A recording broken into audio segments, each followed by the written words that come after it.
afternoon. Good afternoon. My name is Patrick Barrett.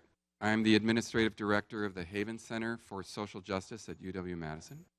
And I want to welcome you all to this event, which is the first of several here in Madison that the Nation magazine is organizing as part of a nationwide celebration of its 150th anniversary.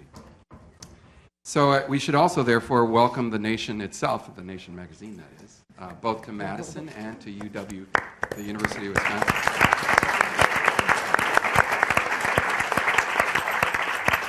So just a few words about, the significance of the 150th anniversary. The Nation was created just a few months after the assassination of Abraham Lincoln in 1865, and it became and it is today the longest, the most continual weekly news magazine in the country's history. So 150 years. And in that 150 years, it's been a place that basically has been an opportunity for voices, writers to cover struggles of social and economic justice throughout that entire history. So we're really honored that the Nation has chosen Madison as part of this nationwide celebration.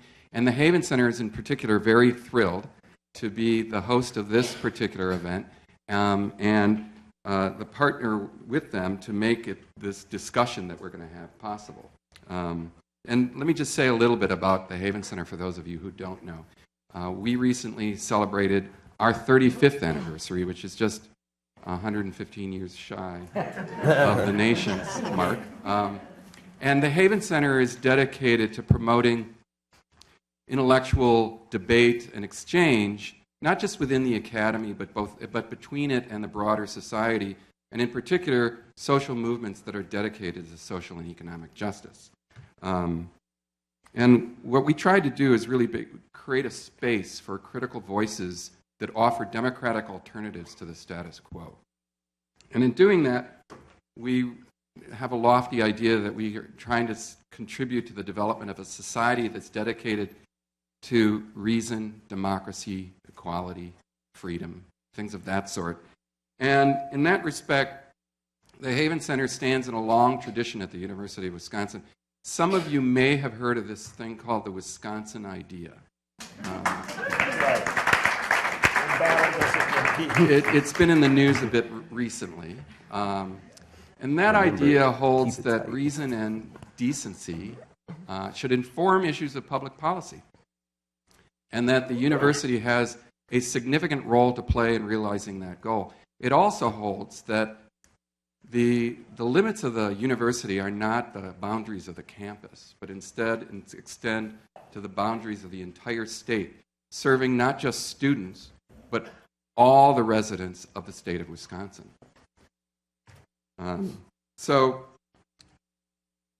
at the Haven Center, we understand that by creating the opportunities for critical dialogue, for critical discussion, for democratic dialogue, that we're likely to provoke some discomfort on the part of those, especially those who are the object sometimes of criticism.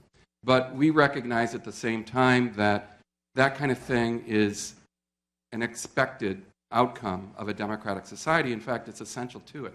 And that it's also essential to a society that's dedicated to the fearless pursuit of knowledge. And in that respect, too, the Haven Center stands in another tradition. If you were to hike up to Bascom Hill, the other end of State Street, on the outside of Bascom Hall, there's a plaque that has some words emblazoned on it that were words of the UW Board of Regents in 1894, and they go as follows. Whatever may be the limitations which trammel inquiry elsewhere, we believe that the great State University of Wisconsin should ever encourage that continual and fearless sifting and winnowing by which alone the truth can be found. Those words were generated during an era, again, that was 1894, that was very much marked by great social and economic inequality and the controversies that particularly on this campus that reflected. And it's therefore very appropriate that we have a discussion today, another era of great social and economic inequality. And we've assembled a stellar lineup of very fearless people to discuss the following topic: civil rights in an age of extremism, a conversation about race, immigration, policing, and what civil rights mean today in Wisconsin and America. We have a moderator who's going to serve to moderate these fearless people, John Nichols. He probably doesn't need an introduction, but I'll give you anyone anyway, on the off chance that there might be an individual here or there who's never heard of him. John writes about politics for the nation as the Washington correspondent. It's Washington correspondent. He's also a contributor to the Progressive magazine. He's the associate editor of the Capital Times. And he's written a bunch of books. He lost count. I was asking him earlier. Several of which he's written, co-authored with Bob McChesney, the most recent of which was published under the title Dollarocracy, How the Money and Media Election Complex is Destroying America. And the newest one is People Get Ready. So get ready for that book, because it's coming out very soon. There's a change coming. So John is also going to MC another event later this evening at the Monona Terrace, which is a big celebration of the nation. And several of the folks on this panel, with the exception of Christine, who's got to run home to Milwaukee to prepare for a rally tomorrow, May Day in Milwaukee. But it's going to include Gary Younge and M. Adams and Mandela Barnes, along with Katrina vanden Heuvel, right? Yep. And some other folks, I can name at least two. Bill Gallegos, who is with the California's, what's it called? The Communities for a Better Environment. He's also the Haven Center's writer, activist in residence writing fellow, along with Eleni Shermer, who's, up until about a week or so ago, was one of the co-presidents of the TAA, the Teaching Assistants Association. So that promises to be a lot of fun and really interesting. We hope you come. It's free. There's a cash bar, so in case that is another incentive you need. So before I turn it over, finally, to John, I just want to give a brief shout-out to one other person, Jessica Lynn Diamond, who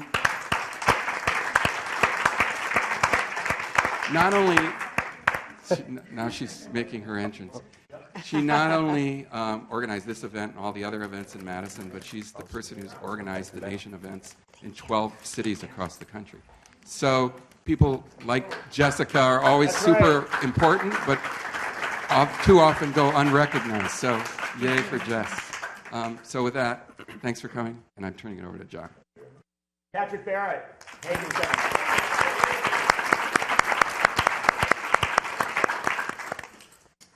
The Haven Center is so cool that I think even before we decided what we were going to do, Haven Center said, we're in, how can we help, what needs to be done? And would that every institution was as flexible and engaged and passionate about social and economic justice. One more round of applause for the Haven Center. Keep an eye on them, make sure they're supporting it and each other. I'm not going to go into a big introduction because we're running, as always, a little late. And so I will only tell you up front that it is often said that The Nation magazine was founded by abolitionists. And it was, no doubt about it. But they were not the greatest abolitionists. They were not people who had, in my opinion, I think in the opinion of a lot of people associated with The Nation, a sufficient forward vision. They knew that slavery had to end, but they didn't always have enough of a vision for what came next and how we created a just and civil society. There is a great book which you can purchase. It makes a fine holiday gift. The Nation, a biography. Didi Guttenplan did it, and it talks about that. This is a book done by somebody who writes for us, but is incredibly frank about what works and what doesn't and where we ought to go. And I think that sets a good tone for this panel. Because the fact of the matter is that when we talk about all the issues that are listed, race, immigration, policing, how to basically build a better society. The truth of the matter is we've been talking about some of these things for a very long time. Sometimes 100 years, sometimes 150 years, sometimes longer. And we are remarkably good at identifying the symptoms. We are even good at responding sometimes to the symptoms of the crisis. But boy, we've got a lot of struggles as regards getting out of here, getting to the next place. And so this panel is about that. And we're going to talk a little bit about the current circumstance, about some of the challenges. But where we're really going here is to put some big, bold ideas on the table. And I am going to start with Gary Younge. Let me go down the panel first so we can do our applauses up front, because that's always a good thing to do.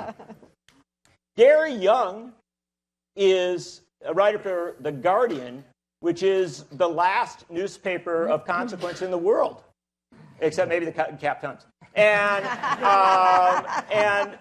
The Guardian out of London, an incredible publication with rich, rich history, but also the most vibrant online presence, I think, of any publication in the world. Gary, a central part of that, trying to explain America to the rest of the world. And doing it from the perspective of someone who comes from an Afro-Caribbean, Afro-English culture, but also, most importantly, somebody who is absolutely fearless. And if you want to know how amazing he is, he spent like weeks with the Tea Party when it was just getting started. Literally traveled, and he didn't go to like the Tea Party in Wisconsin. This was like the Tea Party in Tennessee. In Nevada, place. So he has gone out, and he goes out and he reports so brilliantly and so well that we were very, very lucky to get him as a columnist for The Nation. Ladies and gentlemen, Gary Younge.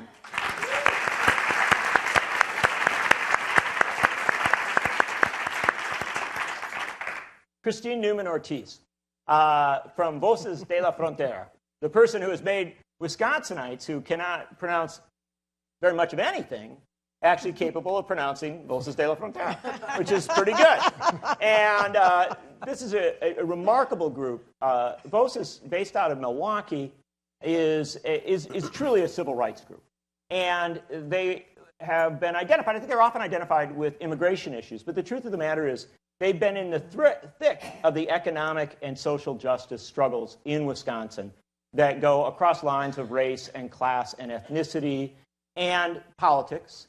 Remarkably enough, when the governor decided that he was going to reorder our labor relations in Wisconsin, many of the labor unions in Wisconsin were walking around with their jaws hanging down. And legislators were, before Mandela was in the legislators had no idea what to do. I'm not making this up. I believe the first press release that I got saying this will not stand, we're going to the Capitol, we're going to fight, came from Voces de la Frontera and Christine Neumann-Ortiz, a remarkable organizer and activist. M. Adams.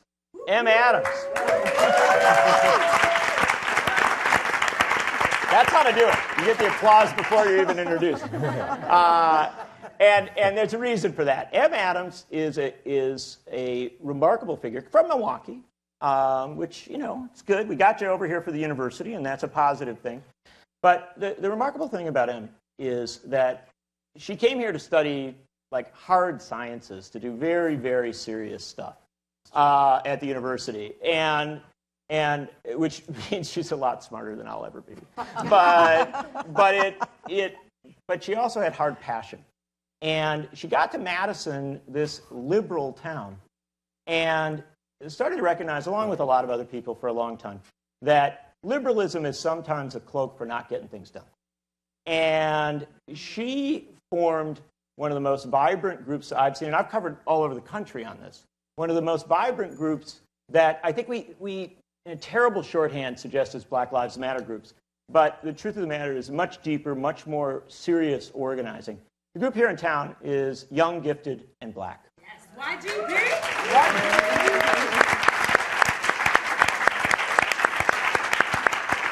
And they have taken a lot of issues and a lot of grievances and put them on the table before things blew up.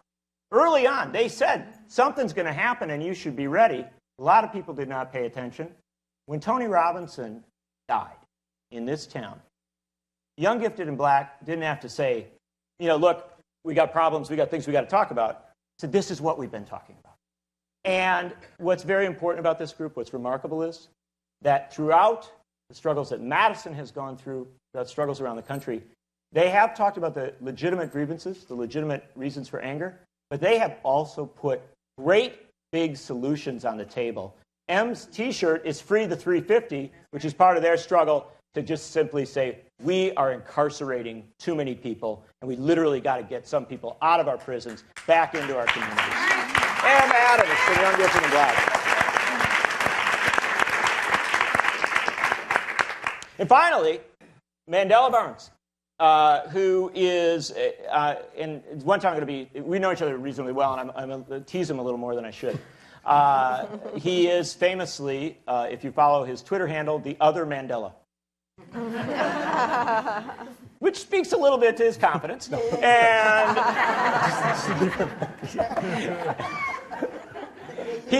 he also identifies as the head of the Wisconsin Club. You know, there's this right-wing group called the Wisconsin Club for Growth. Very conservative, very troubled on a lot of issues. He identifies as the head of the Wisconsin Club for Beard Growth. And during the right-to-work struggle, he let his beard grow down to great, come on in, guys. We're glad to have you. And he has a tremendous sense of humor and a great sense of energy going into these struggles. And I think that's one of the reasons why when Wisconsin's fights got at their most intense, and there were a lot of people who said our legislature is not sufficiently representative of this state, the people in the city of Milwaukee, in a neighborhood that really needed representation, decided to send Nelson... I think they would have loved to have sent Nelson. No. They decided to send Mandela Barnes to the state assembly. At 28, he is now a second-term state legislator in the forefront of the fight in Wisconsin.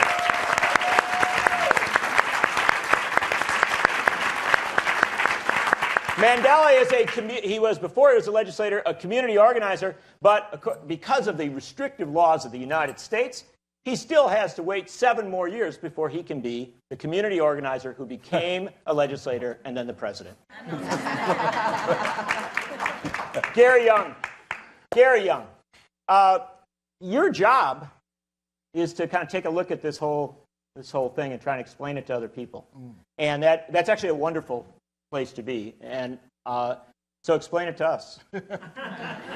Well, I think there are kind of 2 very kind of contradictory stories taking place. First of all, there is a story that America tells itself, which is the story of eternal progress, that we're always getting better. There are bumps in the road, a little bit of slavery, a little bit of genocide, you know. Things don't always go according to plan, but ultimately America is always getting better. That's the story that America tells itself. And then you have the election of Barack Obama, which suggests to many Americans that, you know, we're finally figuring this out. I remember being in Columbia on the night when Mandela wins in South Carolina, and a huge crowd of black and white Did you shouting. say Mandela? Yeah. Maybe I did. This guy, we're going to have to... I've got Mandela-itis. We got to knock... I think, see, the thing is, you will be there when Mandela gets elected. But it's 7 years from now. Always there first. You were there when Obama... Obama wins in South Carolina, and thousands of people shouting, race doesn't matter. Race doesn't matter. Race doesn't matter. And you could tell they really wanted it not to matter. And so Obama wins. And I do think among progressives, an insufficient amount of analysis about what that means for this one man has been elected. An insufficient amount of analysis of what that generally means. So there's that. Secondly, there's this slew of anniversaries.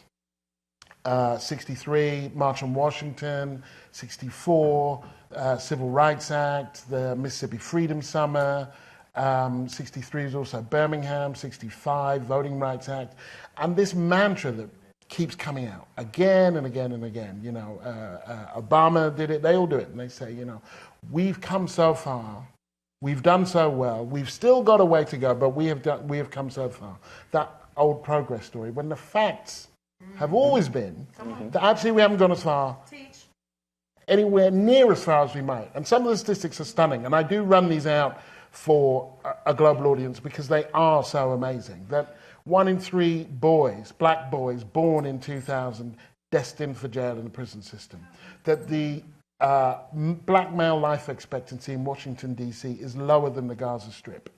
That the infant mortality rate for black kids in Chicago, where I live now, is lower than the infant mortality rate on the West Bank. that the incarceration, the numbers of people incarcerated in America now is higher than the number of people who were incarcerated under the Soviet Gulag at its height. That one in every 28 hours, a black person is killed by security forces. And when you look at those statistics, and that's not, we're not even close to most of them, and you see that wealth inequality is greater now than it was during the March on Washington, that the discrepancy between black and white unemployment is the same, that segregation in southern schools is at a rate not seen in the last 30 years, then the notion that, well, we're all getting better, actually in many areas things are getting worse. The signs have come down, that's for sure. So we live in a time and in a state where everything is possible, but only certain things are likely. And that brings us to these eruptions, because these eruptions, Ferguson, Trayvon Martin, Eric Garner, Tamar Rice, go on and on. It's not that these are new, it's that for a range of reasons we are now paying attention. And that once we start paying attention, the rest of those stories become horribly interrupted and look really quite sordid. And so, I mean, one of the things I feel is happening now is that there is an effort among a section of the white community to catch up with where African Americans have always been, but where they've been dismissed as, just whining or the same old thing. And it's like, no, look, this is what we've been dealing with for a long time. And it's also shown how high the bar has been. If you take the North Charleston shooting, Walter Scott, that we have to get it on video. That's what we have to do. That's how high the bar is. We have to get it on video. We have to broadcast it around, and only then do people start paying attention. And so his shooting or Trayvon Martin's killing or any of these become emblems. They become proxies for all of the people who died in a shower of bullets to deafening silence. And apart from for those who knew them and loved them in their immediate communities. But in a country where 7 kids are shot every day, dead, you're talking about large numbers of people who know what's going on here, who feel what's going on here. And I guess I'll finish by saying that the paradox in this moment is that, yes, we can have a black president, we can have black tennis players, we can have black golfers, a black editor of the New York Times, we can have black newsreaders, we can have all of that, but the basic issue of the sanctity of black life has still not been settled.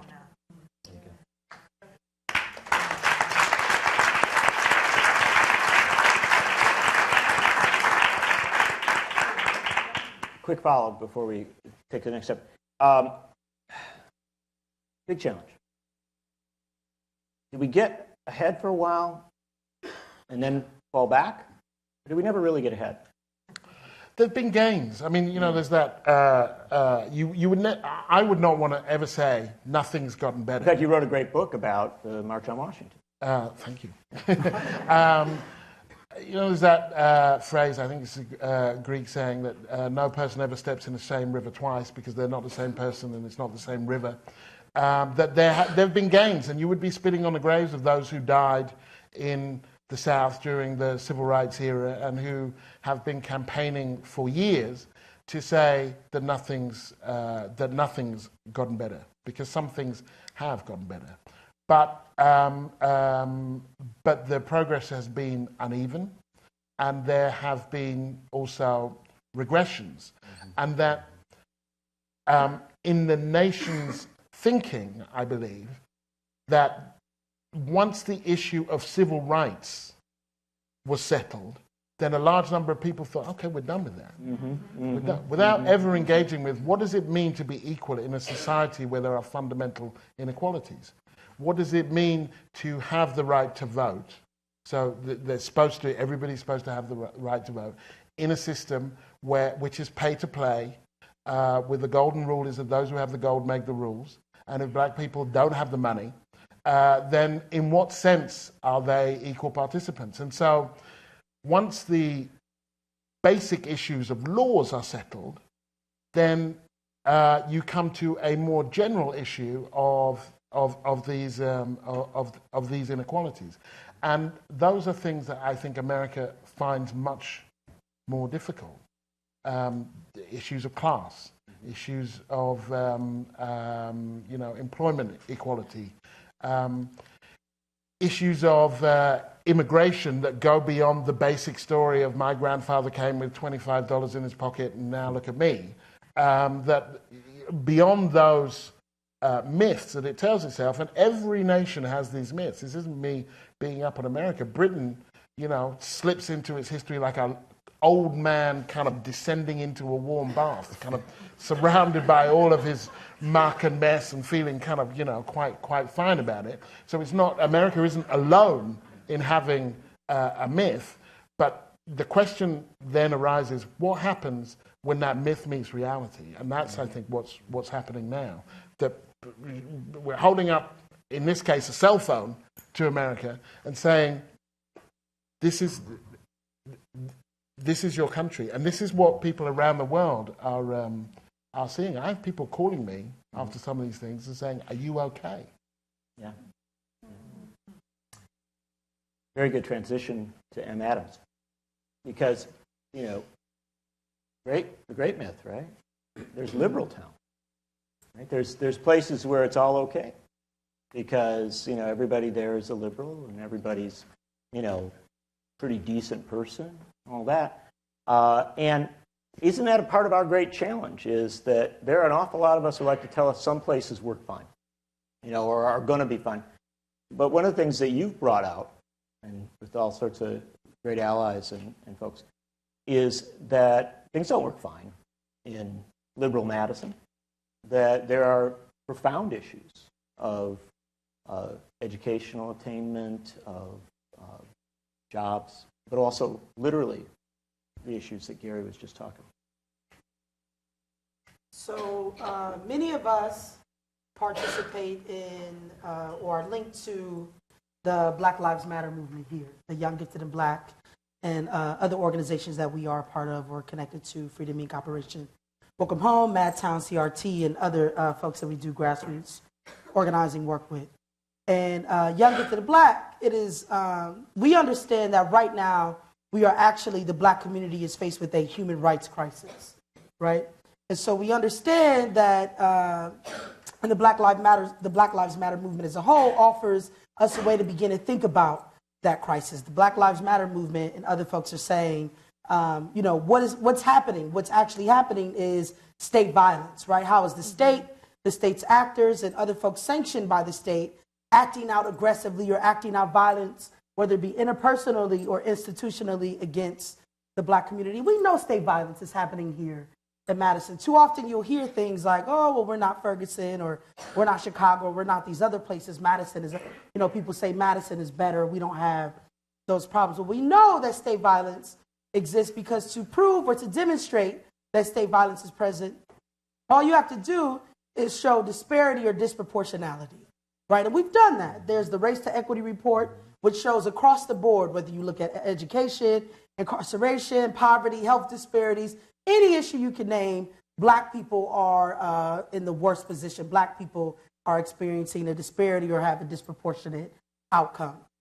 Because of that, and sort of extending your comments, we have thought critically about what is the root issue here, right? And so my ancestors, people who've come before me, as Gary mentioned, as you pointed out, have fought very hard in the past to create some change. So certainly we have seen gains, right? We live in a country, and my ancestors have been part of and led a movement to abolish chattel slavery, for example. So we know that we as people have the capacity and the possibility to actually end or abolish a particular institution or a particular thing that disenfranchises or is violent against the Black community. But what we also witness is these things still surface and these things still come up, right? So we got rid of chattel enslavement. But now we are faced with mass incarceration and a prison violence that is causing a human rights crisis on our black community. So what we understand to be the fundamental problem, why does this thing keep happening, is because black people have not taken power, right? So we know that we have the power to, as a community, as a country, to abolish the worst of systems. We've seen it, we've witnessed it. But what has not happened has been a transference of power to the black community. Without the transference of power, we will continue to see institutions that are developed and nourished and growing that are violent against the black community until the black community has complete power to self-determine, to have community control over the police, to have community control over our education, over our wealth, over our development, and a host of other issues. We will continue to be made, or continue to receive violence, or continue to be disenfranchised. And that exact thing, that exact power disparity that the black community is experiencing is happening here. So here you have a city where white people are doing phenomenal. Yep. You have a city where there's tons of resources, where there's no shortage of thinkers. Madison is not short on thinkers, right? Get sick with them. And there's no shortage of well-meaning white people. What there is a shortage of is black power.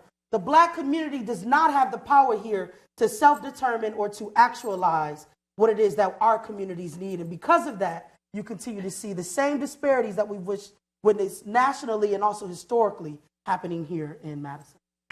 Thank you.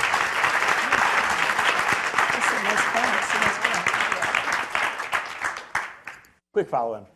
To extend from what you were just saying, one of the things that you've talked about is, and I'll shorthand it, and you can take it a little further, is that you'd like African American folks, black folks, to experience the police as white folks do. Explain that. Yeah, so we're pushing for community control of the police. And to some extent, as a group, white people have a level of, the group of white people as a class, have a group, have power as it relates to the police. I've seen it. I'm on State Street, there's some little drunk white college kids, and the cops like, what are you doing? And they're like, leave us alone. Yep. And the police leave them alone. And they keep doing whatever it is that they're doing, and and I'm not arguing that the police should do something to them. This is not my position. But what I do see, that's just an example that the relationship between the white community and the police is more of a horizontal relationship. But the relationship between the police and the black community is a hierarchical relationship. And so the police are actually acting as an occupying force to the black community. And we want power over the police. We want the police to serve us, just like the police can serve the white community. So that is what we're talking about. We want to be able to have complete community control. We as a community want to be able to say, yes, we want the police at our park, or no, we don't want the police at our park. We as a community want to be able to say, actually, how you're doing that is not a priority for our community. We don't want that. Or, no, that doesn't make sense that you're hanging out at our festival. We don't want that, right? So we as a community want the control that a lot of white communities have, and affluent communities, or communities that have a lot of political power or pull, have with the police. This is just black and white. It's also rich and poor, right? Yes. There is a great element of that. And when we see every time there's a sports team that loses and people go out and burn cars, yes, right? And you see, well, that's just boisterous kids, right? To give an illustration of what you're talking about, is that this thing of that clearly there's a different way of responding, and you've put that on the table. The last thing I want to get before we go to some of these other is you've actually had interaction with the police chief. Not always perfect, but there has been interaction, which is, what's your sense of that at this point? The police chief in town, for folks that don't know, Young, Gifted, and Black has put in proposals, talked about these exact issues. Police chief has actually pushed back and written at great length, and Young, Gifted, and Black has come back. And there is, I don't want to overplay it, but an element of dialogue there that is interesting. I wouldn't. Maybe it's not dialogue. Yeah, I wouldn't term it as dialogue, because I think that implies that there's a horizontal relationship. There isn't a horizontal relationship, and in fact, there really isn't a relationship. It's we've identified the issues in our community. We've put forth an analysis and a solution to that, and the police chief has been very aggressive. I perceive it as aggressiveness toward us in those proposals. In some ways he's very dismissive and he laughs about it. In other ways, he's very much like, if you're going to try to revise history, you get whatever's coming to you. So in other ways, he's threatening.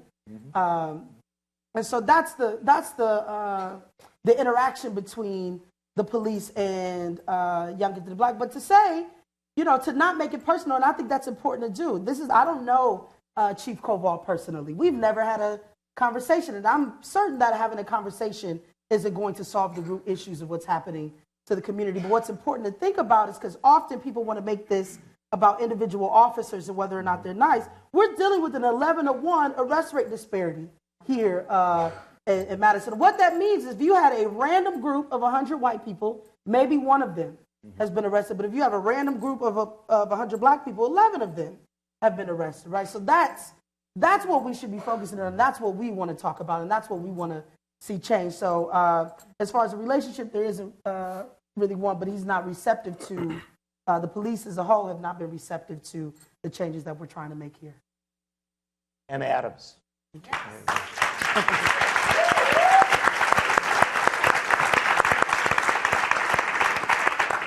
She brings to these dialogues the problem of I want to keep going, but I want to bring other people in too. Yeah. But we'll get back. Yeah. Let me bring Christine in here because when we have these discussions, we so frequently have them about the condition of young African American men, particular communities. But the reality is that you work with a lot of people who experience violence, and I would suggest that sometimes state violence, who are often, if anything, less noted. I guess what I have found hopeful in these times recently has been that over the last couple of years, I think there has been a uniting of the, especially I think more recently now, I think there's tremendous more opportunity to build on that as more people basically have been radicalized and put into motion and have just reached a point they're not going to take that. I think there's a tremendous opportunity to build on that solidarity. For me, I remember several years ago as being part of the immigrant rights movement, it was very eye-opening when National Public Radio did an expose to really show kind of what was driving these Arizona criminalization laws and what was the money behind that. The money behind it was Corrections Corporation of America, GEO, all these for-profit prisons that were sitting down and helping legislators draft these bills that were going to criminalize immigrants. So, for example, if you are someone who had been deported at one point, which is a very common thing, 20 years ago, 10 years ago, because you had gone back to Mexico, had come into the United States, been stopped, gone back, made it through again, and often for family reasons, you have to go back and are caught, and that's on your record. That is considered a level 1 criminal offense. It's up there with drug trafficking, arms trafficking, murder. And that's like the only thing on your record. That means you don't get to see a judge and you're automatically deported. So it's those kind of fast-track policies that the immigrant rights movement has been fighting so hard against for so long, has been around these policies of criminalization. It was very eye-opening that really these are the same set of interests that are behind the three-strike rules you're out, in the 80s, that have really criminalized and contributed to African-American criminalization, Latino U.S. citizen criminalization for low-level offenses, where people are ending up with felony records that then make it hard for them to get a job. And then, obviously, that's part of what's contributing to segregation and poverty. So for me, I think it's the connection of mass incarceration and mass detention is really important. And I know in Milwaukee, we've had rallies, to really make that connection. It's today, right now, I know that Voces is participating in a rally in Milwaukee in support of the Dontre family, at Red Arrow Park. So people know that Dontre Hamilton, a young man who was killed in Milwaukee, but I know I'm trying to think of the day. It was about. It was a year ago today. A year ago today. Mm-hmm. And so, for me, I think that's just a really important connection. And then I think the other thing in terms of even broader than that, and how can we start really unifying, and not even in an intellectual way. I think kind of in a necessity way. When we just think about in Wisconsin and what we've gone through with the attacks on public employees, who, what is it, 2 years now ago, 2011, when people have basically had to scramble to, the unions were gone and they've had to rebuild with the message of we will rebuild again. But to me, part of that whole thing, and this year, obviously the attack on the private unions and all of that, those institutions for working people that did create standards around wages and protections and all that. I think to me what's happening too is that the plight of immigrants, African Americans, is really like the canary in the gold mine for the worker. That by ignoring those the reality, the crisis that was going on in those communities around criminalization, lack of jobs, all of that, and being too comfortable and not thinking outward, that I think in part it catches up with you. And I think that's a big learning lesson of where we're at, and opportunity, because necessity is forcing people to have to organize to protect themselves on the job, to push back on attacks on their living standards, and to connect with people who are fighting against state violence, fighting against separation of families because of deportations. So I think that's kind of the times we're in. One of the things about you that I think stands out, and it's been incredibly exciting, is that when you see a problem, you run to it. And it's been a very interesting thing about your organizing model, is that if there is a community that's getting beaten on or something's happening, VOSIS shows up. And that is a part of building these coalitions, isn't it? Absolutely. To kind of not wait to be asked, but to show up. Absolutely, yeah. I mean, we've done that around LGBT rights. Very early on, made a decision. We were not going to accept money that would silence our ability to support the LGBT community on gay marriage, or silence us in any way. And yeah, absolutely, that's, I think, just a core principle. And the last thing I want to ask you about is, I was working on a new project. We were looking at what we used to think of as unemployment in America, whereas what we accept today. And 40 years ago in the United States, we said that a 3% unemployment rate was a crisis that required government intervention to start creating jobs. That was the Humphrey-Hawkins Act of 1978. On the books, still a law, but just goals. You have made a big deal about these fundamental economic rights, which are one of the ways that a community is so profoundly disempowered. And you have been taking on some of the bigger companies in the state to do organizing and to try and say, look, this can't stand because we can't break these things down, or it's very hard to get anything else. Absolutely. I mean, I think the fight in Palermo, I'm sure you all were part of that at some point, many of you here too. That was the frozen pizza manufacturer. That was an organizing campaign that we were a part of. A majority of the workers were undocumented immigrant workers. And ultimately, we did not get everything that we wanted out of that. But I think that those struggles, part of what came out of that struggle was when you not just fight on issues of civil rights, but when you start moving on issues of worker rights, both, then often like the whole kind of political establishment goes against you. And so even some, liberal democratic politicians.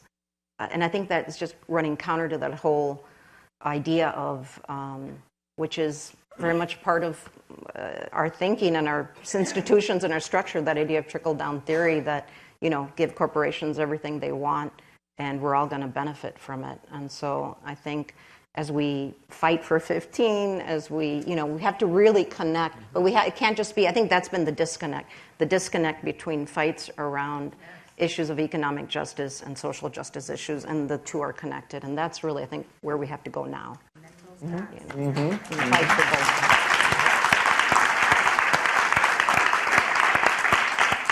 both. Which brings us to Mandela Barnes, who before he got into the legislature was out there literally organizing and doing a lot of economically related organizing, coming from a union family. And you literally are in the thick of it on all of these fights. And what I'm struck by is that I've seen, it's on a matter of a couple days, you may be at a Dontre Hamilton rally. I would have been there today. You would be there today if you weren't here, and I apologize for That's yeah. No, I'm serious. It's a conversation that I'm glad to be able to bring it here. I appreciate important. it. But you are also the next day you would be at a union rally, and the next day you might well be at a fight to prevent privatization of public schools. And so, how should we pull this together? Obviously, Christine's talking about this idea of we got to kind of erase some of those lines of separation, and but it is. Are we benefited in a sense by the fact that there's so much wrong, or are we overwhelmed? So I'm glad you brought up that point. And again, thank you for having me. And I think the rallying point is, just from a legislative perspective, is the economy, is overall economics that we're dealing with, whether it's in the city of Madison, city of Milwaukee, or the state of Wisconsin. And one thing you mentioned was the fight for organized labor. When we look at issues of, African American inequality, and in Milwaukee, the joblessness rate for African American males is over 50%, right? Yeah. So we are talking about joblessness, not unemployment, because you get unemployment to a certain point, then at some point you just fall off the rolls because it does not even make sense. You stop looking at some point, right? So when you deal with that sort of joblessness rate, and when you mention organized labor, African Americans have the highest union saturation across this entire country. 13% of all full-time employed African Americans are members of labor unions.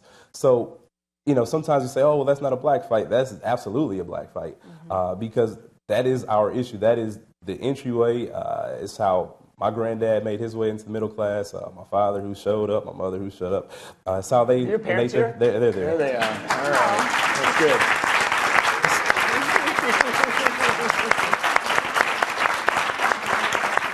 See, you understand? These are the folks that named him Mandela. And my grandmother didn't like that idea because Nelson Mandela was still in jail at that point. Yeah. She didn't want her grandbaby being named after somebody who was still in jail. And funny thing, my dad told me a couple years ago, he said, I'm lucky that I was born when I was born. If I was born 5 years earlier, my name would have been Moamar. Whoa. All right. All right. So, now, I definitely think that was a good trajectory that you were on. Good trajectory. I lucked out, man. But in all sincerity, how can, as a state, how as any local government can you expect to move forward if you have a significant portion of the people living anywhere without a job, without working? And when you talk about the police issues, if you're in a community, we're in a told you so moment right now. And you talked about, the cell phones. How long have people been saying, oh man, police, oh man, they're after us. People, oh yeah, whatever. Mm-hmm. But until you start seeing these videos online, it's like, oh, okay, yeah, that might really be happening. But it's like, we told you so. We've been saying this stuff forever. This is not new. It's not a surprise for us or anybody who's been in the community. You see that this is these are likely instances. So it's not necessarily a shocker for us, but it's a shocker for a lot of other people who wouldn't have noticed. So I'm glad that this happened. I'm glad that there is so much more footage for people to see. But how can you expect to maintain order as a head of government, as an executive? If you're a mayor, if you're a police chief, if you're a governor, how can you expect your city, your state to sustain itself if you have people who are relegated to a life of poverty, relegated to a life of being under constant surveillance? It makes economic sense in the long run, because I can bring it back by saying that, if you're a business owner and you're operating, how do you make money if the community doesn't have money to spend with you? It goes back to the fight for 15. More money in the hands of people who spend their money every day means more profit for businesses, which means more growth for those businesses, which means more growth for the entire community. And for some reason, there's a racial disconnect, and that racial disconnect will continue to exist if there isn't an intentional and deliberate conversation about it. If it's just in our minds, if just in people's heads, oh yeah, well, there's an issue about race. Okay, I thought about it. So there's a lot of thinkers in Madison. Yeah, so I heard there's something going on. Okay. Okay, you gonna post about it on Facebook? Does it stop there? And and so often it just stops there. Like it's you brainstorm and that's the end of it.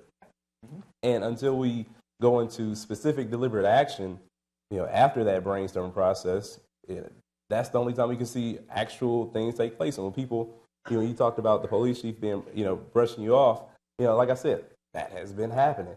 That's what happened when we tried to explain situations in previous years and the times before. Rodney King. What that was imagine how many other cases. If we brought those up and there was somehow some hidden cell phone footage of cases where there was an officer involved shooting or officer involved death. Imagine how many other how much public opinion would have shifted on those other issues had there only been the proper documentation. So if you don't have people in charge and leadership, and again, that goes to being in positions of influence where they're actually going to listen to you, then the progress can't be made. And if the progress isn't made, when you look at Baltimore, that's just people are just upset, just tired of being targets. Like it just boils over. It's like a water balloon. You squeeze it and you keep squeezing, it's going to bust. And that's what's happening. And not only Baltimore, but across the entire country. Every mayor, every police chief should say, yeah, I don't want that to be my city. In order for that not to be your city, what it takes is you have to implement some cultural reforms. That people in the department, in the police departments, have to understand the communities in which they police, which is one of my biggest fights last session when we did the residency, when they took away residency for public employees. One, you already have police that don't necessarily live in the communities that they service, but to not even be in the whole city. You got people coming from Brookfield, want to come to Milwaukee. From the suburbs from the suburban areas, of Milwaukee that come in and say, oh yeah, I'm going to police this neighborhood. It's like, you don't know anything about us. Anything that goes on here. So what you are is you're like an occupying force, because this is not your natural habitat. This is you came here because you think, oh yeah, well I'm gonna set them straight. We're gonna get this together. It doesn't work that way, and that's why the tension exists, and that's why the tension will continue to exist if these are the types of decisions that are being made. And again, when we go back to how do we bring it all together. We were just talking beforehand about different issues, and where are the parallels? And you talked about driver's cars for undocumented residents, and another thing is access. In the Black community, that so many of our teens don't have 2 driver's licenses, and that's a rally. That's one instance. Yeah, let's talk about this. Let's figure out how do we get this done. How do we make this happen? How do we make sure that people are able to have and the access to being able to drive means you're more likely to be able to get a job somewhere. And just everything else that comes with that in terms of convenience. But how do we find those common interests, and how do people who aren't involved and who don't deal with this, how do they become engaged? How do you get past the brainstorming and walk out and make a valid attempt, and not come in and saying, hey, I'm going to fix this for you, because I don't want to hear that. Hey, let's fix your problems. No, how do you get involved, and how do you be genuinely involved, and not appear as some savior, because people aren't looking for a modern Jesus. People are looking for actual community to be built, and how can you sustain that? Yeah, show us what you're doing. Go into communities and say, hey, this is what's working here. This happened with us. Let's try to make this work together. Let me ask you about reconciling a challenge, though, here, which is that you're in a position of power. You are a state legislator. That is, it's a pretty big deal. Theoretically, position of power. Yeah, no, I know. Yeah. Well, that gets to the heart of the matter, doesn't it? Yes. How do we, people have urgent need now. Yes. We are in a state of emergency. Urgent need now, but there is not the politics that begins to... The politics aren't conducive for it, definitely at the state level, but the fact is, the participation still has to be there regardless. You have to knock on doors regardless of if they're answering or not. Mm-hmm. You keep knocking on the door, at one point either somebody's going to answer the door or the door is just going to fall over. But what you're saying is you got to keep organizing. It is when you've got people organized and you have this incredible resistance at the level of power, what do you do? What's the answer there? Well, that's the thing. Like, if you look at a Vel Phillips and fair housing, right? Like, how many years did she... We should explain. Vel Phillips was African American city council member, became the first statewide elected official, and amazingly enough, lived long enough to get a few compliments for it. And she's still Amazing around. woman. And she's still around. Yeah. So the thing is, like, how many times did she introduce her fair housing bill at the city council? How many times did they vote? What, 14-1? For vote no, or 1-14, I should say, on her fair housing bill. Like, how many times did that have to happen before it eventually got passed? I mean, and that's how you get people out of the movement, by constant denial, because people just get frustrated and say, all right, well, I'm just going home, pack up, you go home. But and I hate that we're in the position where in the 21st century, 15 years into the 21st century, you got to fight so hard for just sort of, basic necessities. Voting right? rights. The voting rights. That's a big one. And I mean, it's a process that you cannot disengage from. If you disengage, then it probably will get worse. It will get more frustrating, day by day. It absolutely gets frustrating. But it is not a fight, Nelson Mandela, you have to, I hate quoting people because I always mess it up. But you must accept, finite disappointment, but never lose infinite hope. That's pretty good. Yeah. Mandela's on.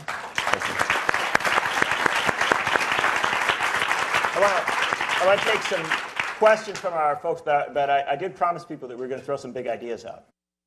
So before we go to some questions, let me take you quickly down the line. I think it's maybe, I'm not going to say this over one, but I think it might be easiest for you, Em. You've got some big ideas on the table already. Always. So give us, we just talked about the disconnect, right, of power and stuff. If you had power, what would you do? What's a thing that ought to happen now? So one of the things that we're pushing for is the immediate release of 350 black people who are incarcerated due to crimes of poverty. We get the number from, if there was no structural racism in the prison or jail system, then the population in the jail should mirror or reflect the jail, the county or the city's population. So the county is currently about 5%, so the jail should only be 5%, but actually 5% black, but actually the jail is close to 50% black. At about any given day, there's about 800 people in the jail. Only 50 of them should be black, but 400 of them are black. And so we say, if you're honestly going to take serious the concept of ending, or the idea of ending the racial disparities, then you have to immediately release 350 black people, or you got to lock up like 6,000 or 7,000 white people, which we're not. An option. Which we're not. You're not advocating proposing. for. We're not proposing that. But that's what you would have to do. So the only way you're going to end the disparity is to let people out. We also are moving and pushing to black economic development. Our community should be able to develop ourselves and sustain ourselves. So we're looking for investment into the black community, into businesses, jobs, and also black-led resources that would aid in the development of that community, or our community, whether it be mental wellness services provided by black folks, or more educational services provided by the black community within the black community. And we're also pushing for community control over police, which quickly has 5 things. 1, all police should live in the communities that they serve. If you are on Allied Drive, you should live in policing. At Allied Drive, you should live in Allied Drive. If you are policing Willie Street, you should live on Willie Street. Second, that the community has the authority and the ability to hire and fire police officers. That community should determine whether or not an officer is actually working, is actually doing a good job, or not doing a good job. The community should be able to determine the priorities of the police. The community may say, we actually don't need people driving around all day. We instead want people to help with traffic stops or traffic lights or something like that. The practices, right? The community should be able to say, we do want our police to shoot people. We don't want our police to shoot people. We should, the community should decide what it is that adequate and safe policing looks like and reflects for that community. So practices, policies, and priorities of the policing. So that's what we are pushing for, immediate community control over police. There you go. I said you'd have some big ideas. Yeah.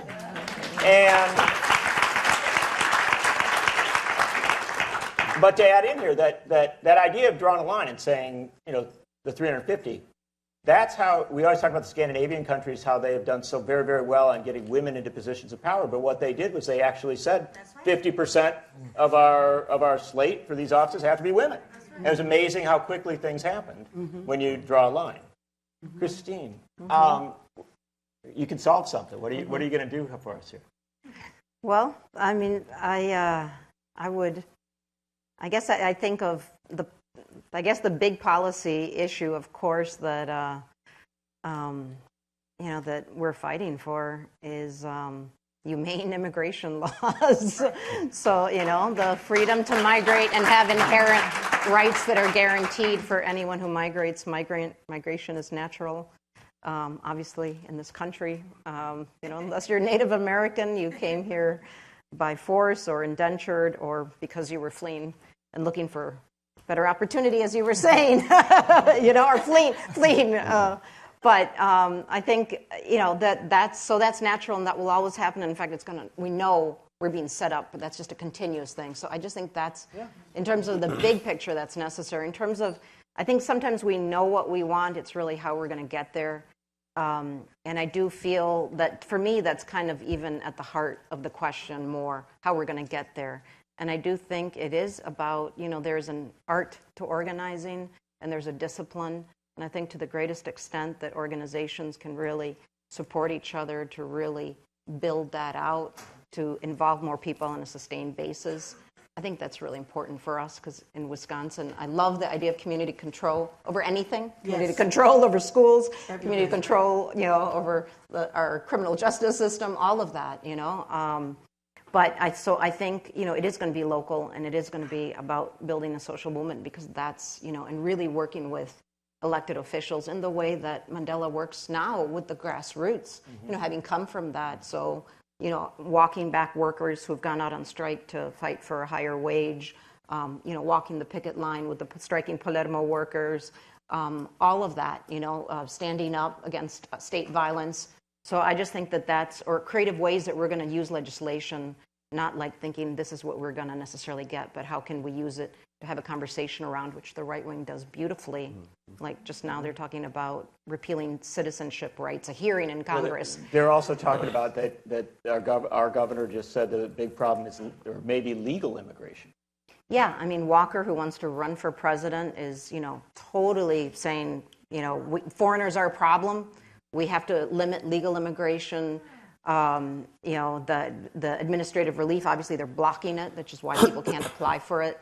And we should not have an immigration legislation with a path to citizenship. So I think really being bold around our ideas and what we stand for around immigration, but then I think really the nuts and bolts of organizing and how can we really continue to develop that leadership, at all levels, from the pension worker to the young person, so that we can really scale out, especially when there are opportunities. Very good. Christine Neumann-Ortiz on fundamental immigration reform. Mandela, what are you going to do for us here? The biggest thing, and I didn't get to talk about, was education and the way we educate students. And when we look at ways to reform education and what does that actually mean? And so many times you'll get an idea that says, well, we want to turn the school around, or we want to take over this school system. And it's always in your neighborhood, though. It's always in certain neighborhoods. And the thing is, those ideas often, if not always, lack accountability. And when I say lack accountability, I'm saying that they don't come with a plan. It just says, we're going to turn this school around. We're going to produce a great school, but it ignores the students. It doesn't say, we want to transform these low-performing students into higher-performing students. It just says, we want to turn this school into a high-performing school. And usually that means we'll just get rid of the low-performing schools, and then the average will raise overnight. So until we address our most challenged students, our students who are struggling in urban areas, that's where the majority of the struggles, that's where the majority of the poverty is. And our students who are struggling are typically the students who are living in poverty. And until we find a way that says, or a structure, a community school, which I'm going to talk about later. And so I don't want to give it all away. Okay, but tonight you're doing community schools. Tonight, I'm going to talk a little bit about that. But the problem is, if you look at the percentage of students who live in poverty and percent in graduation rates, typically they're pretty close in number. And I'll say once even, when you talk about healthcare, because that's a huge issue, students that don't have access to healthcare, there was a school that had particularly low reading scores, and optometrists, they came, or a group of optometrists, they came in, they did eye exams on the students. And the percentage of students with low reading scores and the percentage of students with poor vision was almost exact. It was. Yeah. So it was like these students, they could probably see if they could read. The lack of help. They could read if they could see. They could read if they could see. I'm sorry. They just couldn't see. And so we see the problems, right? We see an achievement gap. We see low graduation rates, low test scores. But we don't really ask why or how that's happening.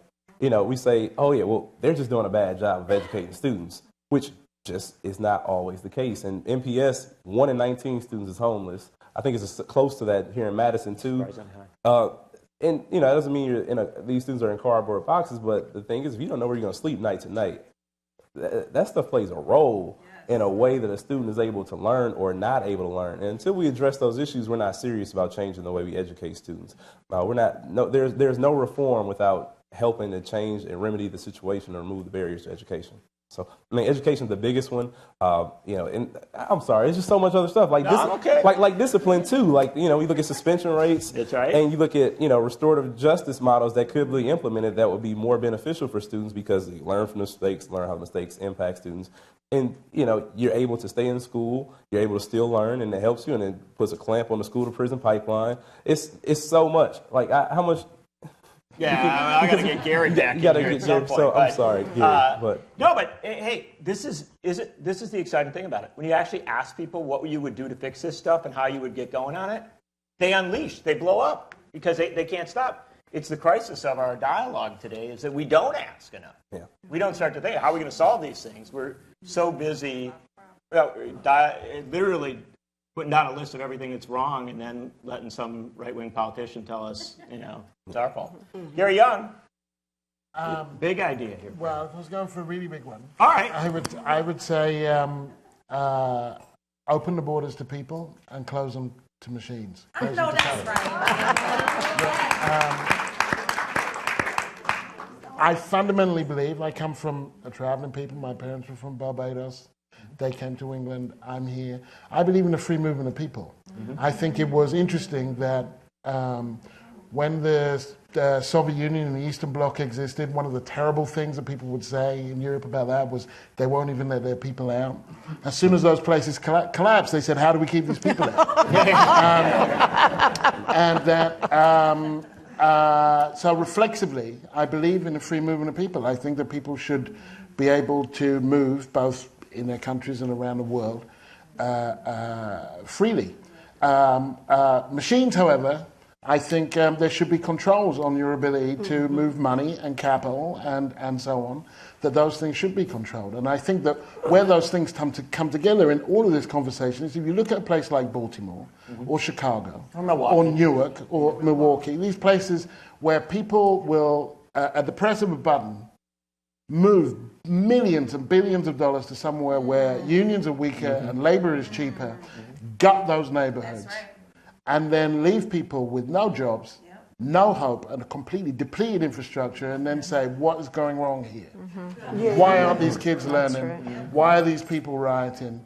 I think that's fundamentally wrong.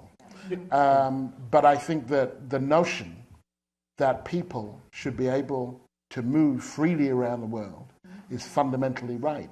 And if people get panicked at the notion that they're going to be swamped by large numbers of poorer people, well then let's look at why those people are moving. They're often moving because we bombed them. That's right. Or because we set up a trade deal that actually completely stiffed them, or because, and I'm not going to say we here, but certainly the Brits and most of Europe colonized and underdeveloped those countries. And so if we want to live in a world where people don't have to move, I don't think those people dying in the Mediterranean, I don't think that those people thinking, you know what would be fun? Let's get on a boat. Let's go on the rickiest boat we can find and see if we make it. There's a day out. I don't think that they're thinking that. They are being pushed by poverty and war and climate change, and we are implicated in that. And therefore,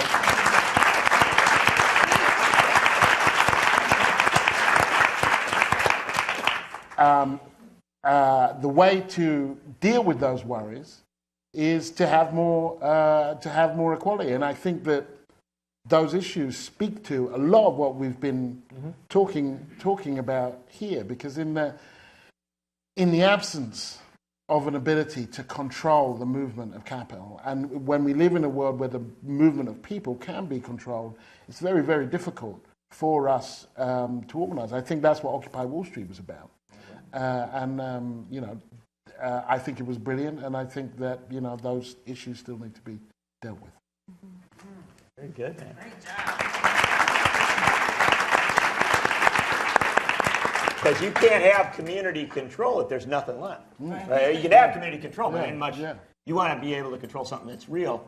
And so we should probably remind people that they should definitely make sure that their members of Congress vote against Fast Track and the Trans-Pacific Partnership.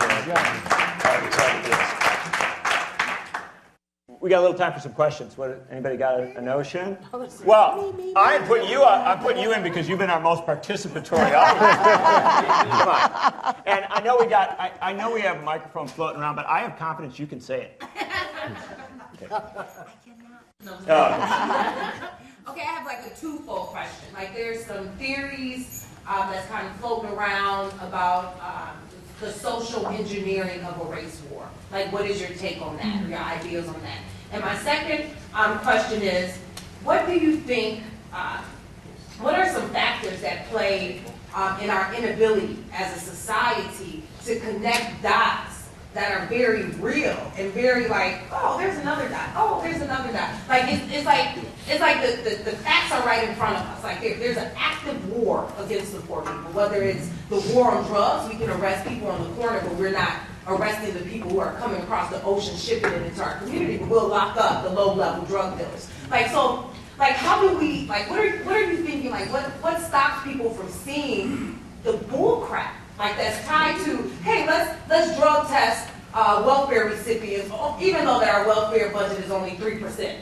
But let's not drug test senators and doctors. Let's not test, even though that they make up more of our budget. Like, what is stopping us from seeing the reality of our reality? So that's two questions. That's a 20 question. Okay. but very well stated. And I'm going to grab folks who want to get a lot of folks in, but just that not seeing it, right? That not seeing it. And also maybe the first part of your question. Gary, have you been watching Fox's coverage of Baltimore? I've tried not to. Because it's been stellar. It's been something.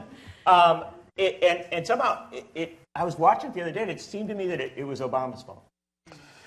Yeah, I mean, very quickly, I do think that one of the central problems with a lot of this is actually segregation.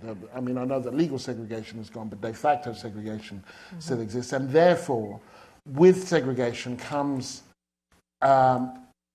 it's much harder for people to find empathy. They have to draw on what they know and what they think they know and what they're told and so on. And so, honestly, if you watch the American media, who wouldn't be racist? If you didn't live in a black community, if you didn't live, if you watch the American media, who wouldn't hate immigrants? Who wouldn't think that immigrants are coming for their jobs? If you were raised, one of the truly kind of amazing things I find about America is the speed with which it can kind of move on. Like, we're done with that now. We're done with racism. Yeah. Okay, so next, And so it's really recent that this country was an apartheid state. Yeah. When my son wants to know about segregation for a school project, he's 8. I can say, talk to grandma. Talk to your granddad. And so when it's that recent, then maybe we shouldn't be so surprised that people aren't seeing the connections. That it takes a while for this stuff, and I don't mean genetically, just metaphorically, to leave the bloodstream. And, there's been arsenic in the water supply of this country for a long, long time. Black people, for example, have been enslaved in this country far, far longer than they've been free. And so we're just trying to emerge from this massive traumatic episode. So the country's got PTSD, and people don't think straight when they've got PTSD. I appreciate that answer.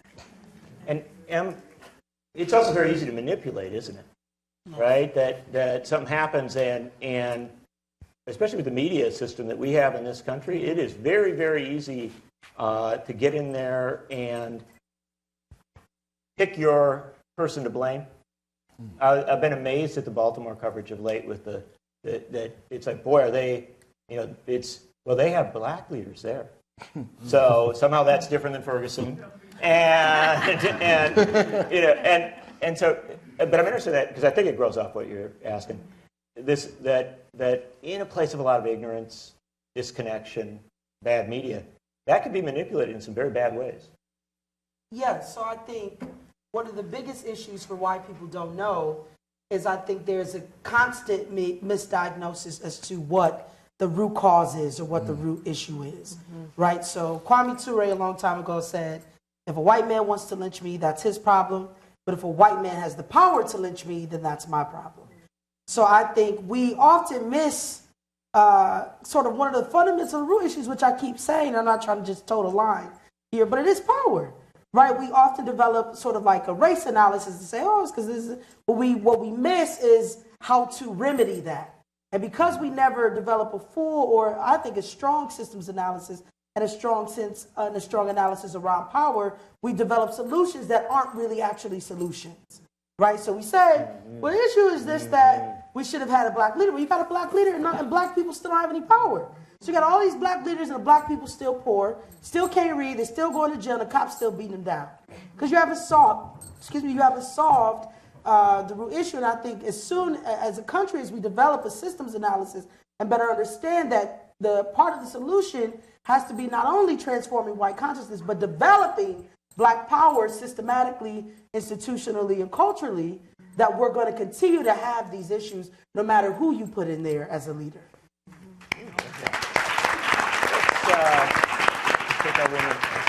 Here you go. So if President Obama were to take a model of Vel Phillips. Why don't you stand? Can you stand up? You got a great voice. I think you're fine. Just say it loud. They need it for cable, John. We need it for cable. I'm sorry. Media. See, it's the media that's getting us. We had no idea we were on TV. Well, they're going to change it. So this is a thought question. Here you go. In Madison. If President Obama were to take Vel Phillips as his model, what kind of things could he be doing now? Whoa. All right. So the one thing I would say about President Obama and Vel Phillips' model, he doesn't have enough time left right now. She had a long time to go ahead and keep pushing for fair housing, keep pushing year after year after year after year, and her trajectory was up. Right. She went from city council, she was Secretary of State, she was judge. President Obama has peaked. He's at his peak right now. So in taking what she's done, I will say that at this point, with 18 months left, 18 months. A little over 18 months left, you got to be bold. You got to put the most dynamic things out there as you can. I mean, he at the correspondence dinner, he talked a little bit about it, but I think that this is the time. He won't be president. He will never run for public office again. This is the time to cement his legacy. But they're also not going to give him it. He's a and that's another thing. He has a Congress to fight with that is just diametrically opposed to any decision he makes, whether that's paper or plastic at the grocery store. And But let me keep on you for a second here because what she was asking, growing out of that is, I think a little bit issue oriented too. Maybe, am I right that is there something he maybe ought to say to America? Yeah, I mean, so there's a lot that should be said to America. I think this is a time to confront a lot of the issues, and as a symbol for some people that may think that we are in a post-racial America. I mean, this has to be the moment that or this can be a moment where he's able to say, well, that's probably not the case. And I always tell people all the time, they say, oh yeah, President Obama, post-racial society, said, if he had a white wife, he probably wouldn't be the president. And that's a reality that a lot of people, fail to, think about, like, oh, well, yeah, that's probably the case. And at this moment, with everything that's going on, with everything that's right in front of us right now, and there's his Josh Ernst, his spokesperson. He said that this is the issues are just more apparent right now, and yeah, probably true, but the issues are more apparent and still ignored right now. And that's where the bigger issue lies. And I think that, this could be one thing, because you do have a bully pulpit, right? You can talk a little bit more. And I think it's frustrating to a lot of people that enough hasn't been mentioned. When you just see it, it's like every week, you just wonder, who's going to be the next person? What's the next name that's going to be a hashtag on social media? And it's increasingly frustrating to a lot of people. So I think there's a point where more can be said. Yes. So quickly, what is the Vel Phillips model? So we know Vel Phillips' name because there's this beautiful documentary, or maybe you're a historian or something like that. But what I think makes Vel Phillips, or what maybe you're calling the Vel Phillips model, is a pairing of using what can be a political position of power, coupled with on the ground, in the street, organizing. Those cannot be separate, right? So Angela Davis, really quickly, I was studying some Angela Davis, and she said what happens to people is when they get so far ahead, they believe that they're there as a result of their individual capacity to get there. And instead, they should be saying, I am here as a result of a collective effort, and so how do I match what I am able to do individually with a broader effort or for fight for justice? That's what Obama can do. That's exactly what he can do. He can say, look, I've got this position, and Ferguson is on the ground, Madison is on the ground, Baltimore is on the ground, Chicago, whoever. How do we pair them? How do I pair the call for community control of police with my ability to act out something here in office? How do I pair Black Lives Matter with whatever I can do here legislative? That's the Vel Phillips model, and Obama has not enacted that. I guess when you said Vel Phillips, I immediately imagined the 16th Street Bridge in Milwaukee, where 200 days marchers crossed it, facing mob violence, and that was part of some of our lifetime. Yeah. Oh, absolutely, absolutely. People were part. It was great. Yes, I'm sure. Yeah. Well, let's see who was here during that time. Yeah. I was on Buffalo North. Yep. So carry on. Yeah, and I mean, and so that's real. I mean, all of that effort was real, and so for me, that was part of the national movement. And Martin Luther King, I remember even seeing a letter that was dedicated to the NAACP Youth League, and saying this model is the model to get ahead and to move things forward. And so I feel like in the immigrant rights movement, I mean, very disappointing. Obviously, President Obama, son of immigrants too. His father was, voted in on a pro-immigrant platform. So much hope, so much aspiration, and real betrayal, tremendous betrayal. The worst record of any president in history in deportations. He just escalated out what had been there before. And it really has been that grassroots movement, really driven by, immigrant communities themselves in solidarity with others, who've come to support them, who really, pushed the president, in November of last year to announce his executive action to stop deportations and at least legalize half of the undocumented people in this country.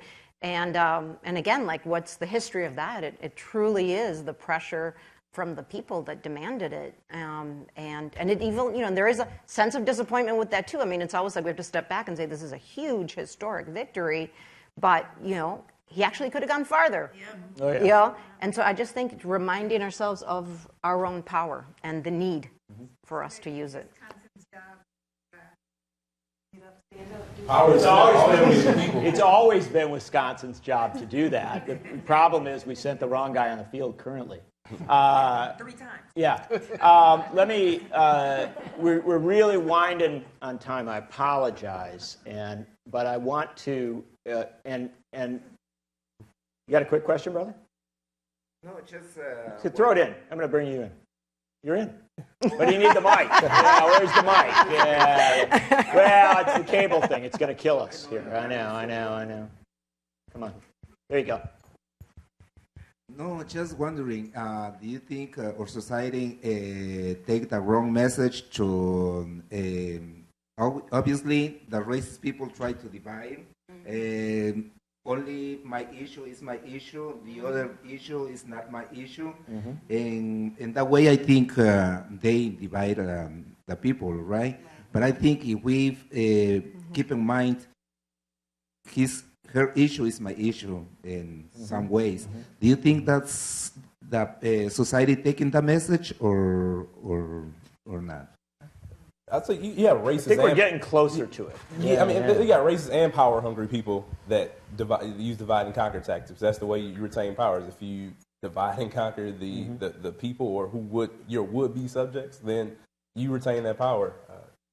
I just want to throw that piece in there too. But I think there's a chronic lack of empathy in American politics and American political culture. Just the inability to see a Mike Brown or somebody and say that could be my child, and instead think those children and those people, and to not wonder, well, what would you do if your community was hollowed out? What would you do if that could be your child who had been murdered, or your father who had been murdered? How would you feel if this was going on in your community? And it does feel to me like the ability to empathize with other people and to have empathy in your politics is seriously lacking. And empathy in itself is not a model or a strategy, but without empathy you can't really have solidarity. And so the way in which people who are whose ancestors were immigrants choose not to understand immigration, the way that people who are poor and live in poor communities choose not to understand other people in poor communities. There is, to some extent, and we can lay a lot of the blame at the media, but at the end of the day, it's possible. It's possible to look over that, to look over those obstacles, and to understand, well, look, these are people, and what would I do? And that's always what I see in the rare instances when I watch Fox. I don't want to get high blood pressure, so I don't watch it very much. Is a chronic inability to empathize. Gary, is it an inability or is it an encouragement to not empathize? With Fox, it's an encouragement. But the fact that it has an audience suggests an inability. So when you listen to them, for example, criminalize Mike Brown, whether he did or did not steal the cigarillos, you'd never know that Rudy Giuliani's daughter had been convicted for shoplifting. And I don't think she deserves to be shot dead in the street either. But that they talk as though, these people, what is wrong with these people? And so they reduce everything to a personal, individual, they actually neoliberalize guilt. And they say, this is down to you as a person. But if every black boy tomorrow pulled their pants up, they still couldn't outrun a cop's bullet. That's the truth of it. Gary Younge. One quick thing. There you go. One of the best movies I ever saw, not too long ago, and of course I forget the title of it, was about the British miners' strike, which saw so much solidarity, some amazing solidarity. Pride. What? Was it Pride? Pride, yes. Beautiful. Incredible movie where gay folks decided they were going to go in solidarity with the coal miners. And so they headed up in a caravan, and the coal miners are like, whoa. And everything, but it is this beautiful film of how much it matters to show up, of literally how much it matters to show up, to actually go where somebody else is. Gary, I'm going to ask you to close us off here because you had said something. about going really global and looking, and I think that's a good place to bring us around. And I know Mandela's got one last thing he wants to say, but let's say that and then others. I think the one thing I wanted to say, because Americans can sometimes feel themselves to be exceptional as indifferent, is that this is going on all over the world in different ways. That pretty much every European country has a version of the Tea Party. And in some of those countries, it's actually the single biggest party. Mm-hmm. And that the point I was making about neoliberal globalization, about the movement of machines and the movement of people, in all sorts of ways, these anxieties about small numbers, about the minorities, about the immigrants, about the other, about foreign cultures and foreign ways, and a notion that lots of people have, and by that it's kind of a proxy for white people all over the world have as well, which is that their world, their country, their community is being taken away from them. That every kind of city centre starts to look the same, that all the things that make their lives specific are being kind of bought out, that they don't have the security that they had in their jobs and in their working lives, that somehow everything seems to be going to China and India and nothing is left for us, is a global feeling. Mm-hmm. And then the question is, do you retreat into your identity? Do you retreat into your whiteness, your region, your nation, your flag, or do you look out and make common cause with other people and say, you know what, we're actually fighting the same thing in a different way, and it's playing out in a different way of our lives. But this ship, if we don't row this ship together, we're all going to go down. We're all going to go down together. And at the moment, certainly in Europe, things have not been encouraging in that sense, and we're struggling to keep the thing afloat. Very true.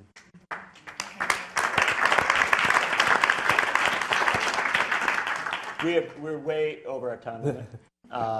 Let me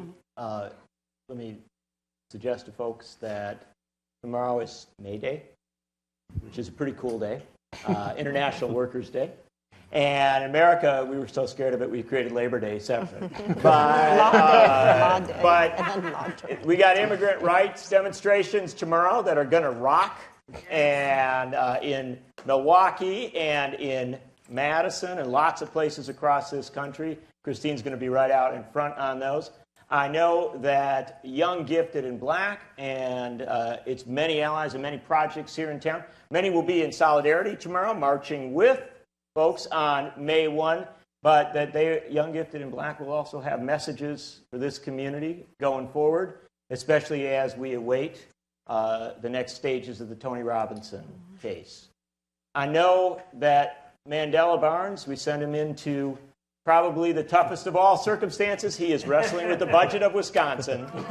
And somewhere in the darkness of our state legislature, somebody has to light a little light there. That's right. And I know that Mandela Barnes will do it. I'm so honored that you've all come and joined us. I want to give you a couple quick things here. Just a couple thank yous. It's nice to end with some thank yous. Devil's Advocates on 92.1, John Sylvester, 93.7, both promoted this. More power to them. A little bit of media there.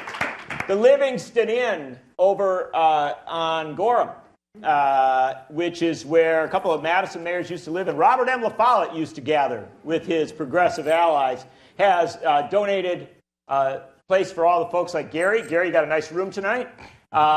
Donated by these folks, Peggy and Dave Furlan. Yeah. And it's just been wonderful of them to do that. And also, we got a couple more things, as we've said. Tonight, later on, at 7 o'clock, over at the Monona Terrace, free of charge, a great big rockin' event where you'll hear a lot of these other folks as well, and bagpipes, too, I'm quite sure. Tomorrow night, out in Spring Green, if you want to go out and... here's Katrina Van Hoovel and other folks doing an event at Acadia Books out there. But let me close off by telling you that in 1924, when Robert M. LaFollette ran for president of the United States, he said, I would not run without the support of the NAACP because they're fighting against lynching. And one time in the history of the United States, the NAACP endorsed a candidate for president, Robert M. La Follette, a progressive from Wisconsin. They endorsed him not because of him, but because he was willing to take on a fundamental issue. As we set our standards as who we support and what we think about politics, let us only endorse somebody who is going to take on the most fundamental of fights and make the biggest of changes. Let's see the politicians and the elected officials that will make the changes proposed by this panel. Thank you so very much for coming out today. Good luck tomorrow. Oh, thank you very much.